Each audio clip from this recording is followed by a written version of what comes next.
Hello, Amanda. It's so nice to have you on the show today. How are you doing? I'm good, thanks. It's great to be here. Beautiful, and thank you so very much for being here. You see, I truly appreciate you. And you see, Amanda, oftentimes I love to thank my guests for two things. And I do this so often to the point where it has become my anthem. So firstly, Amanda, I want to say thank you so very much for investing in yourself. You see, you are on this platform right now because you did invested in yourself. And oftentimes, Amanda, I love to make reference to the amazing mango tree. You see, some couple of months back, I was on a particular road, and just by the roadside, Amanda, there was this very tall, unattractive mango tree. And I used the word unattractive because the mango tree's got no mangoes on it, and the leaves were all dry. So I just walked past it and I went my way. But you see, Amanda, just recently I was on that same road, and this time around, a lot's changed about the mango tree. You see, the mango tree caught my attention pretty good from a distance, and immediately I got the urge to move so close to it, of which I did, and it wowed me because now the mango tree's got a lot of mangoes on it, beautiful green Mm, leaves and healthy branches. And not just mangoes now, Amanda. I'm talking about ripe mangoes. It was such a lovely experience that day, and I was so excited. Here is my point. The fact that you dedicated your time, energy, and resources to becoming the amazing Amanda that you are today, that alone has made it impossible for me to skip you. And that's why you got the request from me to be on the show because I was attracted to the fruit of all that you're doing. Your philosophies, your insights, your journey, the impact your work is having, and how you are offering the solutions, Amanda. This stuff's so beautiful. And just before I sent thank you that you. That's request, I very said to kind. myself, I've got to benefit from these beautiful things. Thank you so very much for doing that to yourself. And secondly, thank you for saying yes to the invite. Because if you had said nope, there was nothing Elisha could do about it. Thanks so much, Amanda. Thanks. I'm happy to be here. Thank you. Beautiful. So let's get started. You see, I am quite excited to have you on the show today, Amanda, for some reasons. Mostly my interest in knowledge seeking. I believe in order for one to transition from a terrible situation to that of a beautiful one, Amanda, I believe it takes the application of knowledge, solid information. And not just knowledge alone, but the application of it. And you see, Amanda, ever since I discovered that light in the Hebrew means knowledge and darkness ignorance, Mm, I've been so keen to knowledge seeking. Why? Because I do not want to remain in the dark.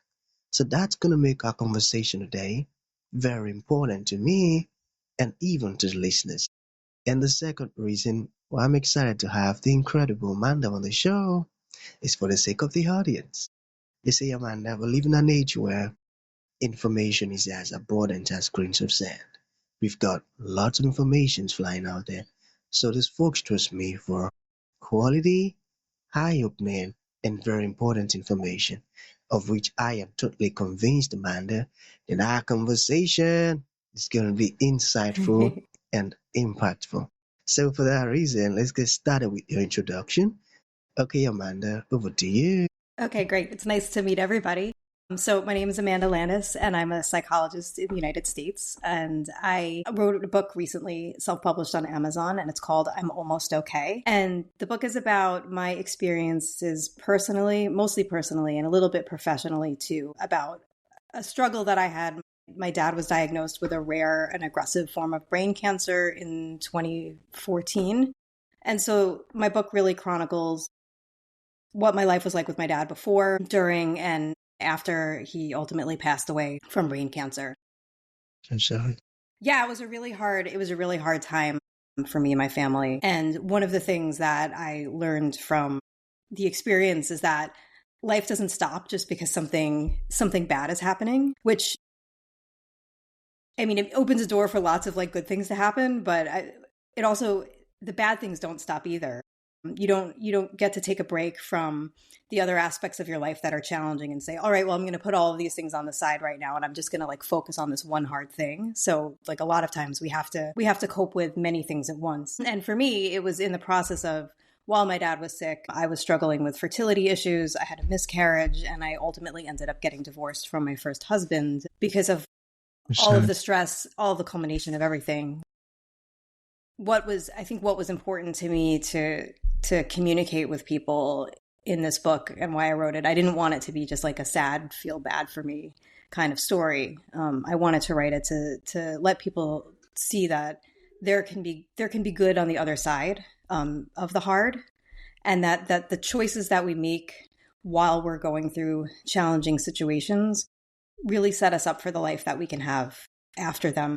Certain things that I didn't realize when my dad was sick, certain things that I wish I would have paid more attention to, certain questions I would have asked him, conversations that I didn't have the opportunity to have with him. I wanted to be able to talk to readers and listeners about that, and try to help people find ways to be active caregivers, to support people who are sick, to make sure they're taking care of themselves, and to make sure that you can live a life not free of regret, because we all always have things that we regret, but where we can maybe minimize the regrets that we have, and take control of what we can.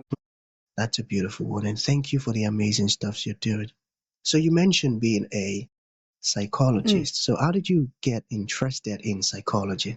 So when I was in college, actually, I wanted to be a writer. That was my first interest. And I got a little bit, I guess, taken off course when I was in school, and was trying to explore other opportunities to do. And my stepmother, who's actually a main character in the book that I've written, had said to me, why don't you look into forensic psychology? Because I had been up late. I was watching all of these like crime dramas. I was really interested in it. And she said, why don't you take a look at that? So that's where my career started. And I spent a lot of it in forensic psychology, which is the intersection of mental health and the legal system. So I've worked in hospitals helping people who have had serious psychiatric diagnoses and have committed crimes because of their symptoms, twofold, both from a perspective of wanting to help the people who are in the hospital, and also wanting to make sure that like we can keep our community safe by not letting people out of the hospital that could do something harmful again to somebody else. I think one thing that's really important to do is to be able to speak out. Grief is a funny thing in my experience, in that it can feel very isolating. I think a lot of people kind of retreat within themselves. They feel the burden of having to care for somebody else, and maybe even a little bit of guilt about having some negative feelings about it, right? Like why should I feel bad? I'm not the one with cancer, right? Like I shouldn't be like having a pity party or complaining or anything like that. So I think being able to communicate and acknowledge that it's hard, and it's okay that it's hard, and it's hard because we care, right? If it wasn't hard, it would mean that we didn't care about the people we were like looking after. So I think finding your community during that time in a place where it's safe to say, "Hey, I'm struggling," even though I'm not the one that's sick, can be really helpful. In your community, I got that. So let's talk about your book, your wonderful book. So what inspired you to write your book? Can you tell us more? Yeah, I mean, it was my dad's story. A lot of what inspired me. It was something that helped me kind of like process a lot of what happened during the time when he was sick, and be able to work through it myself. I wanted to share some of the things that I learned from the experience of him being sick, because some of the things that I learned, I don't think I would have learned had I not gone through like these very hard times. And a big one was about finding community, and about kind of disempowering some of the shame that people feel about our feelings, right? Like that, like if we're sad about something, if we're upset about something, a lot of times what we try to do is to kind of like stuff it down and say, no, I have to be strong. I have to be strong for the people around me, and I talk about this in the context of my little sister in the book. When my dad got sick, I had a little sister who was 10 years old. So between the time when she was 10 to 13, these really formative years, she watched my dad transform into a very different person. And it was a huge struggle. And one of the things that we did as adults, I'm much older than she is, we tried to be strong for her. And in doing so, we didn't really talk about that things were sad. We didn't really talk about that things were hard because it's what it seemed like strength was important, right? To just kind of like put on this veneer of like, this isn't scary. And I think, in retrospect, we really did a disservice to her for that because it was scary and it was sad. And she felt those things and we all did. And so what we really communicated to her was that it wasn't okay to feel the things that we should like naturally feel when someone's sick and dying or something like unpredictable happens, And so if there's like if there's one overarching like lesson that I would like people to kind of take away from this is that like, it's okay to have the feelings and it's okay to express them. And it's okay to kind of find ways to like collectively grieve and support one another in a system when lots of people are going through something hard like this. What I'm so curious about. So what exactly are forensic patients? And what was it like working with forensic patients? Sure. So forensic psychology, it's the intersection of mental health and the law. And the hospital that I worked in, we worked with people, and it's the kind of stories that you see on like Law and Order. But they're the people who are found not guilty by reason of insanity is how a lot of people know it. But it's a lot of individuals who are found to not be responsible for a crime that they committed because they have some sort of serious mental illness and psychiatric symptoms that the court says, well, that's responsible for their behavior at the time. It wasn't that they just decided to do something terrible.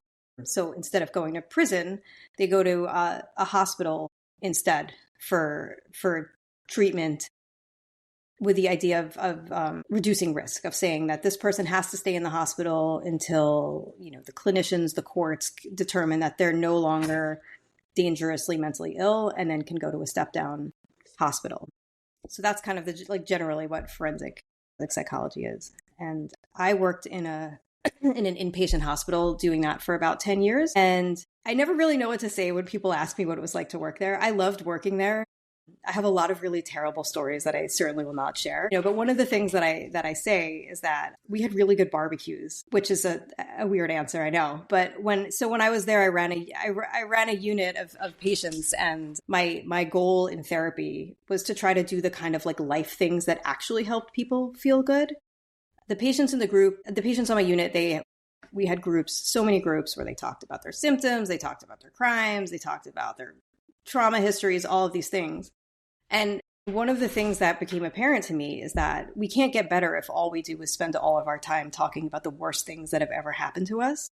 There has to be has to be something else. There has to be good. There has to be enrichment. There have to be other ways that people can remind themselves that they're not completely defined by one thing that they did, that we're all just like multifaceted, complicated. We have good, we have bad. So in doing that on my unit, we had a lot of creative writing groups, we had music groups, and we threw a lot of parties. And sometimes the hospital administration would like scoff at us and say, it's too many parties, like you're rewarding these guys, they did bad things, like like what are you throwing all these parties for? But the parties were really where we saw like people healing, where we saw that like people could work together, and when they were happy, they got along better on the unit. They were more comfortable than like in the groups to talk about the things that were wrong. So like we did a lot of good as a way to access more of the like traditional treatment that they needed. So what makes your approach to human behavior unique? I think what makes it unique, or I guess like multifaceted, is that I have had a lot of experiences in my life, and I pull from them to help relate to people professionally. When you're in school to be a psychologist, they say like you have to put up this wall, like you have to very much like separate your personal and your professional life. And I agree with that to some extent, right? Like I'm not going to give somebody advice about what they should do in their life based on like what I would do or my own experience. But I do think that having gone through the things that I've gone through, it does make it easier for me to relate to other people's experiences. I know that I wouldn't be as good of a psychologist to somebody who was struggling with fertility, had miscarriages, who lost a parent, who was a parent, if I hadn't gone through those experiences myself. Because once you've been through something, you can relate to people in a much different way. And I think that being able to kind of like take from like my personal life has been helpful in my professional career. Exactly, that's so true.